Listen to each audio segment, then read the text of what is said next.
Hello everyone, welcome to diesel ভাব। তোমাদের সকলকে ডিসেল ভাবে স্বাগত। আজ আমরা ষষ্ঠ শ্রেণীর ইংরাজির ৭ নম্বর স্কুলটি করব। তাহলে চলো শুরু করা যাক। আচ্ছা, তোমাদের এখানে কোন গল্পটা দেওয়া আছে না? দ্য ক্লাউন, অর্থাৎ কার না টাফি গল্পটা দেওয়া রয়েছে, খানিকটা অংশ তুলে দেওয়া রয়েছে। চলো আমরা সরাসরি প্রশ্ন উত্তরগুলো তো করে নিই। আচ্ছা, এর দেখে কি বলেছে দেখো, রাইট ট্রু ফর ট্রু আর false for false. True false করতে বলেছে, আর ট্রু ফলস করতে হবে আর সাপোর্টিং স্টেটমেন্ট দিতে হবে। ঠিক আছে। আচ্ছা, আমরা প্রথম প্রশ্নটা পড়ে নিই। দেখো কি বলেছে। টফি নোটিস করেছিল আর ডল হাউস, একটা পুতুলের বাড়ি, at the back of his house, তার বাড়ির পেছনে। তার বাড়ির পেছনে সে দেখেছিল যে একটা পুতুলের ঘর আছে। মোটেও না, তাহলে এটা কি হবে? এটা হবে ফলস। তার কারণ দেখো, এখানে লেখা আছে toffee noticed a doll house in the corner of the shop, অর্থাৎ কোথায় আছে না, দোকানের এক কোনায় অবস্থিত। ডলস হাউসটা কোথায় আছে না, দোকানের এক কোনায় অবস্থিত। বুঝতে পেরেছো? আচ্ছা, নেক্সট প্রশ্ন কি বলেছে দেখো। নেক্সট প্রশ্ন যাওয়ার আগে সাপোর্টিং স্টেটমেন্টে দেখিনি। এই যে এইখান থেকে, এই টফি থেকে এই শপ অবধি তোমরা লিখে ফেলবে। ঠিক আছে। নেক্সট প্রশ্ন দেখো কি বলেছে। Toffee ran out at the sat down in a toy farm, অর্থাৎ কি না, টফি কি করলো না, দৌড়ে চলে গেল এবং স্যাট ডাউন মানে বসে পড়লো ইন আ টয় ফার্মে উইপিং হিজ হ্যান্ড, সে তার হাত মুছছিল। এটা ট্রু না ফলস? এটা অবশ্যই ফলস হবে।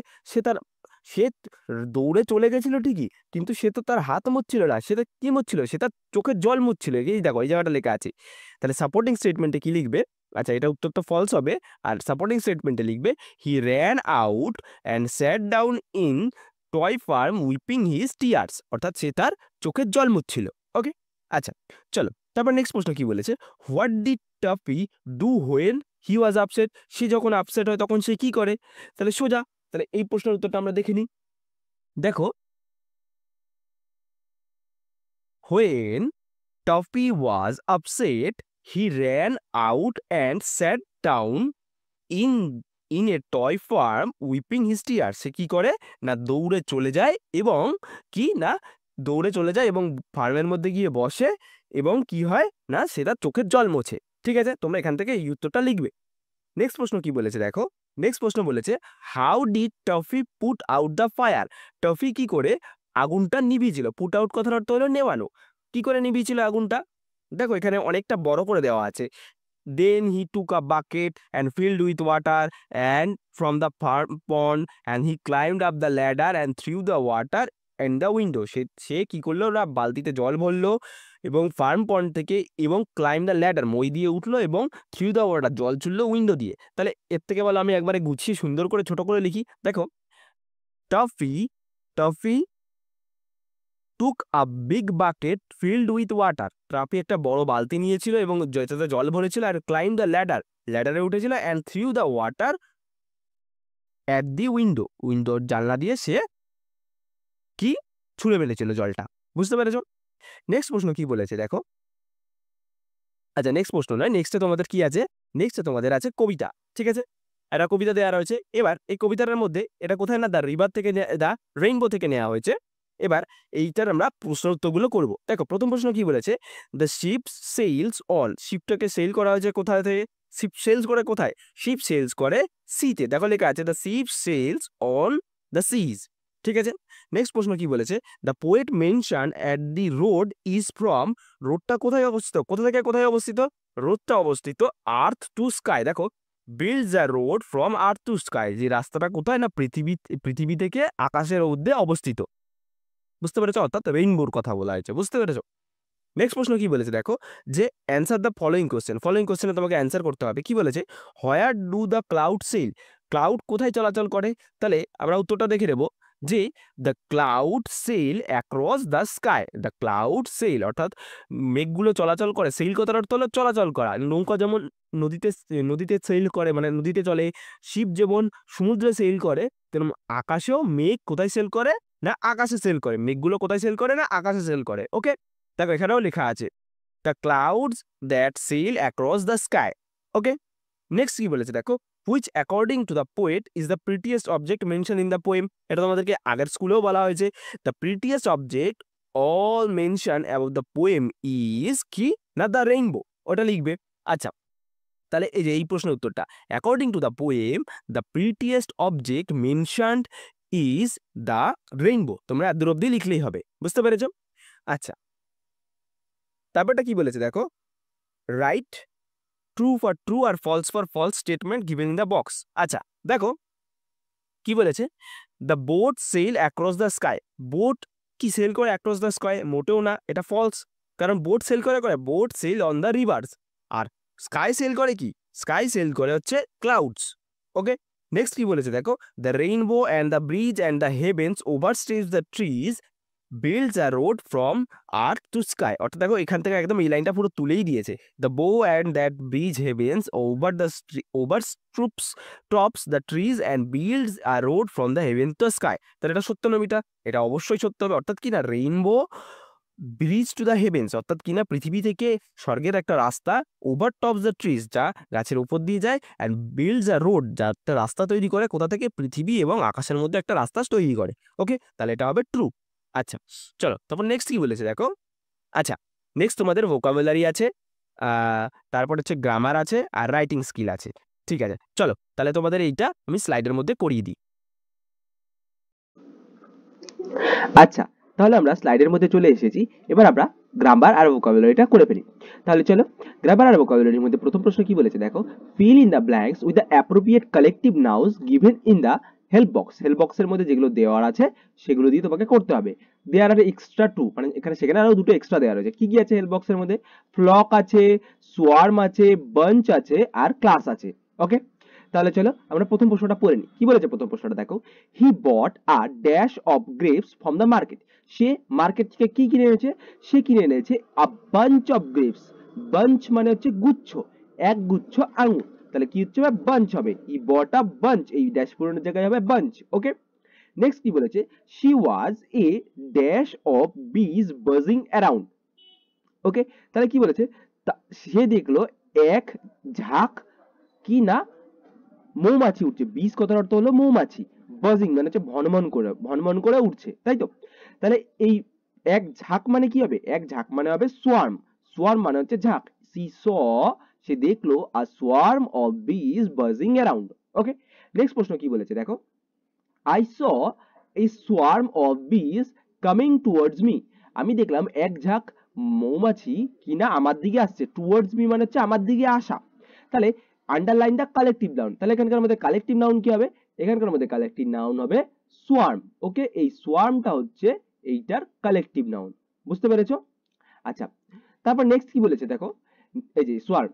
ওকে, নেক্সট কি বলেছে দেখো, give an example of abstract noun and make meaningful sentence it. Example দিতে বলেছে অ্যাবস্ট্রাক্ট নাউন সম্পর্কে, এবং তা দিয়ে একটা বাক্য রচনা করতে হবে। মিনিংফুল সেন্টেন্স মানে কি? বাক্য রচনা করতে হবে। কি বলেছে দেখো, example of an abstract noun কি বলেছে? হ্যাপিনেস, অর্থাৎ আনন্দ। আনন্দ, ঠিক আছে, আনন্দ বা সুখ। ওকে, তাহলে সেন্টেন্স কি? True happiness comes from within hour hertz. অর্থাৎ কি?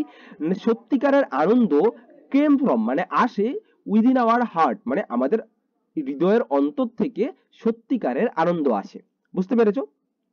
নেক্সট প্রশ্ন কি বলেছে দেখো, নেক্সট প্রশ্ন বলেছে, he dash cats or caught a bird yesterday. দেখো এখানে ইয়েস্টারডে আছে, মানে গতকাল। গতকাল হলে কি হবে? কট হবে। ক্যাচের পাস্ট ফর্ম কি? কট। ক্যাট, ক্যাচ, কট, কট। ওকে, তাহলে কট হবে। তাহলে আমাদের সঠিক উত্তর কি হবে? হি কট এ বার্ড ইয়েস্টারডে। যেহেতু পাস্ট টেন্স আছে সেই জন্য এখানে কট হলো। যদি এখানে নাও থাকতো তাহলে ওটা হি ক্যাচ হতো। ওকে, নেক্সট কি বলেছে দেখো, take dash a long piece dash of paper to make a tale. Fill in the blank with the sub suitable article and preposition. Suitable article and preposition দিয়ে তোমাকে এটা ফিল আপ করতে হবে। কি বলেছে দেখো, take a long piece of paper. এখানে কি হবে? এখানে হবে a long piece of paper to make a tale. Okay, next কি বলেছে দেখো, there is not much dash in the bottle. অর্থাৎ কি না, সেই বোতলে কি নেই। এটা কি বলেছে? পুট আ সুইটেবল আনকাউন্টেবল। আনকাউন্টেবল নাউন দিয়ে তোমাকে এটা ফিল আপ করতে হবে। আচ্ছা, আনকাউন্টেবল নাউন কথা থেকে বলেনি, আনকাউন্টেবল দিবে না, আনকাউন্টেবল নাউন। তাহলে আনকাউন্টেবল নাউন কি হবে? বোতলে কি থাকে? জল থাকে। তাহলে এই জায়গাটা কি হবে? Water. There is not much water, there is not much water in the bottle. Okay, next কি বলেছে দেখো, নেক্সট তোমাদের আছে রাইটিং স্কিল। কি রাইটিং আছে, write a paragraph describing following family tree. Family tree দিয়ে তোমাকে একটা করতে হবে। ওকে, তাহলে চলো কি বলেছে দেখো, ফ্যামিলি ট্রির মধ্যে কি আছে, প্রথমে দেখো কে চেনা, রমেশ তেন্ডুলকার। রমেশ তেন্ডুলকার আছে। রমেশ তেন্ডুলকারের সাথে বিবাহিত মহিলা কে আছে না, রাজানি তেন্ডুলকার। রাজানি তেন্ডুলকার আছে। সে রমেশ তেন্ডুলকার কি, রমেশ তেন্ডুলকার হচ্ছে মারাঠি পোয়েট আর নোবেলিস্ট, আর রাজানি তেন্ডুলকার হচ্ছে কিনা একটা এলআইসি ওয়ার্কার। ওকে, নেক্সট কি বলেছে দেখো, এদের সন্তান সন্ততি রয়েছে, মানে পুত্র পুত্রী রয়েছে। দেখো একটা হচ্ছে নিতিন আছে, একটা অজিত আছে, একটা সবিতা আছে, একটা সচিন আছে। এবার সচিনের সাথে আবার একটা মহিলা যুক্ত হয়েছে, অর্থাৎ এর সাথে এর স্ত্রী, অর্থাৎ ওনার স্ত্রী যুক্ত হয়েছে। সেটা কে, সেটা হচ্ছে অঞ্জলি। ঠিক আছে, সচিন। সচিন কি, সচিন হচ্ছে পেশায় ক্রিকেটার, অঞ্জলি হচ্ছে কি না পেশায় ডক্টর। আর এদের আবার দুটো দুটো ছেলে মেয়ে আছে। একটা হচ্ছে কি, একটা হচ্ছে সারা তেন্ডুলকার, আর একটা হচ্ছে কে, আর একটা হচ্ছে অর্জুন তেন্ডুলকার। সারা তেন্ডুলকার কি, সারা তেন্ডুলকার হচ্ছে একজন স্টুডেন্ট অফ মেডিসিনের স্টুডেন্ট। আর অর্জুন কি, অর্জুন হচ্ছে ক্রিকেটার, তার বাবার মতন। ওকে, তাহলে চলো এই ফ্যামিলি ট্রি থেকে আমরা এটা রাইটিং স্কিলটা করে নিই। কি বলেছে দেখো, এরকম ভাবে লিখবে, Ramesh Tendulkar was a Marathi poet. Ramesh Tendulkar হচ্ছে একজন মারাঠি পোয়েট এবং নোবেলিস্ট, একজন নোবেলিস্ট। হিজ ওয়াইফ, তার স্ত্রী Rajani Tendulkar worked at LIC. সে কোথায় কাজ করে, এটা এলআইসি তে কাজ করে। They had 4 children. তাদের কটা ছেলে মেয়ে আছে, 4টে ছেলে মেয়ে আছে। নিতিন, অজিত, সবিতা এন্ড সচিন। কি কি নাম, নিতিন, অজিত আর সবিতা এবং সচিন। অ্যামং দেম, তাদের মধ্যে Sachin became a famous cricketer. Sachin Tendulkar কি হয়েছে না, একজন ফেমাস ক্রিকেটার হয়েছে। হি ম্যারিড অঞ্জলি। সে কার সাথে বিয়ে করেছে, সে তাকে বিয়ে করেছে না, সে বিয়ে করেছে অঞ্জলিকে বিয়ে করেছে। Who is a doctor. সে হচ্ছে কে না, সে হচ্ছে একজন ডাক্তার। Sachin and Anjali have 2 children. Sachin আর অঞ্জলির কটা ছেলে মেয়ে আছে না, দুটো ছেলে মেয়ে আছে। সারা অ্যান্ড অর্জুন। কে না, সারা এবং Arjun. Sara is studying medicine.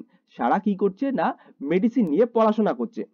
তারপরে কি বলেছে দেখো, to become a doctor like her mother. তার মায়ের মতন ডাক্তার হওয়ার জন্য সে কি করছে না, সে মেডিসিন নিয়ে পড়াশোনা করেছে। ঠিক আছে, এটা কিন্তু নিজের মতন লাইন অ্যাড করেছি আমি, এই লাইনটা কিন্তু অ্যাড করা। নেক্সট কি বলেছে দেখো, অর্জুন লাভস ক্রিকেট। অর্জুন কি ভালোবাসে না, ক্রিকেট খেলতে ভালোবাসে। Wants to be a cricketer like his father. সে কি হতে চায় না, তার বাবার মতন সে একজন ক্রিকেট প্লেয়ার হতে চায়। দিস ফ্যামিলি, এই family has people from different profession. অর্থাৎ তাদের পরিবারে বিভিন্ন রকম পেশার মানুষ আছে।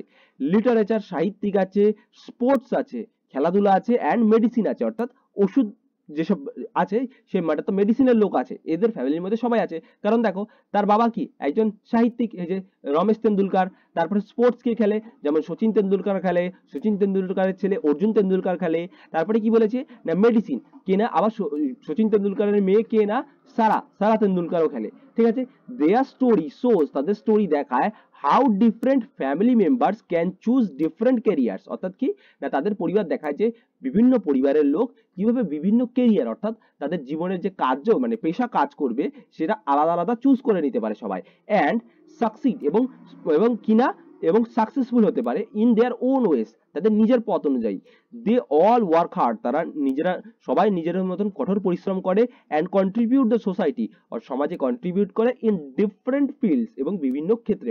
ডিফারেন্ট ফিল্ডস মানে হচ্ছে বিভিন্ন ক্ষেত্র থেকে তারা বিভিন্নভাবে সমাজকে সহায়তা করে। ওকে, আচ্ছা, তাহলে তোমাদের আমি এটার বাংলা মানেটা এখানে লিখে দিয়েছি, তোমরা এটা পড়ে নেবে এখান থেকে। আমি এটা তোমাদেরকে ডেসক্রিপশনেও দিয়ে দেবো। তাহলে চলো নেক্সট রাইটিং এ চলে যাই আমরা। নেক্সট রাইটিং এ কি বলেছে, imagine you caught in a storm while returning home one night. তুমি রাত্রেবেলা কোথাও একদিন ঝড়ের রাত্রেবেলা বাড়িতে ফিরছো। Write a short paragraph in about 60 word. কত 60 ওয়ার্ডের মধ্যে তোমাকে একটা ওয়ার্ড লিখতে হবে ডিসক্রাইবিং ইউর এক্সপিরিয়েন্স। তোমার এক্সপিরিয়েন্স কিরকম অভিজ্ঞতা হয়েছে সেটা, ইউজিং দ্য ফলোইং হিন্টস দিয়ে। তোমাদেরকে এটা আগেও স্কুলেও করানো হয়েছে, তার আগেও করানো হয়েছে, তাও আমি এখানে তোমাদেরকে লিখে দিয়েছি। চলো তাহলে আমরা একবার পড়ে নিই। A dark night. Okay, one night I was returning home from my aunts palace. আমি একদিনকার রাত্রেবেলা আমার কাকিমার বাড়ি থেকে বা মাসির বাড়ি থেকে আমি আসছিলাম। When the night suddenly became darken. হঠাৎ কি হলো, আকাশটা না অন্ধকার হয়ে গেল। A strong wind start blowing, একটা শক্তিশালী হাওয়া বইতে লাগলো। And I heard the sound of thunder, আমি কিনা মেঘের শব্দ শুনতে পেলাম। সুন, তাড়াতাড়ি heavy rain began to pour, তাড়াতাড়ি বৃষ্টি পড়তে শুরু করে দিল। And road became wet and slippery, কি হলো না রাস্তাটা হয়ে গেল ভিজা এবং পিচ্ছিল। দেয়ার ওয়াজ নো ওয়ান অ্যারাউন্ড, সেখানে আশেপাশে কেউ ছিল না। And I felt very scared, আমি খুব ভয় পেয়ে গেছিলাম। মাই ক্লথস ওয়ার সোকড, আমার জামা কাপড় ভিজে গেছিল। মাই আমব্রেলা, আমার umbrella turn into upside down, আমার ছাতাটা উল্টে গেছিল। Because of the strong wide, শক্তিশালী বাতাসের জন্য। I started running as fast as I could, আমি তাড়াতাড়ি দৌড়াতে শুরু করলাম, আমি যত তাড়াতাড়ি একটা কি try to find a shelter, আমি একটা আশ্রয় খোঁজার জন্য। আফটার সাম টাইম, কিছু সময় পরে, I finally reached my home, আমি তাড়াতাড়ি কি করলাম না বাড়িতে পৌঁছে গেলাম। শিভরিং অ্যান্ড ট্রায়ার্ড, শিভরিং কথার অর্থ হলো কাঁপতে কাঁপতে, অ্যান্ড ট্রায়ার্ড ক্লান্ত হয়ে। My family was very worried, আমার পরিবার খুব চিন্তিত ছিল। বাট দে ওয়ার হ্যাপি, তারা খুব খুশি হলো। টু সি মি সেফ, তারা আমাকে সুস্থ দেখে তারা সবাই খুশি হলো। ওকে, আচ্ছা তোমাদের এটার বাংলা বানানটা আমি এখানে করিয়ে দিয়েছি, তোমরা একবার পড়ে নেবে। আচ্ছা আমি একটু তাড়াতাড়ি পড়িয়ে দিলাম, তো ওটা অসুবিধা নেই, তোমাদেরকে আমি আগেও পড়িয়েছি তাই এই জন্য আমি তাড়াতাড়ি পড়িয়ে দিলাম। তোমরা চাইলে এটাকে একটু স্পিডটা কমিয়েও শুনে নিতে পারবে। ওকে, আচ্ছা তাহলে তোমাদের আজকে এই পর্যন্তই, আবার দেখা হবে নেক্সট ভিডিওতে।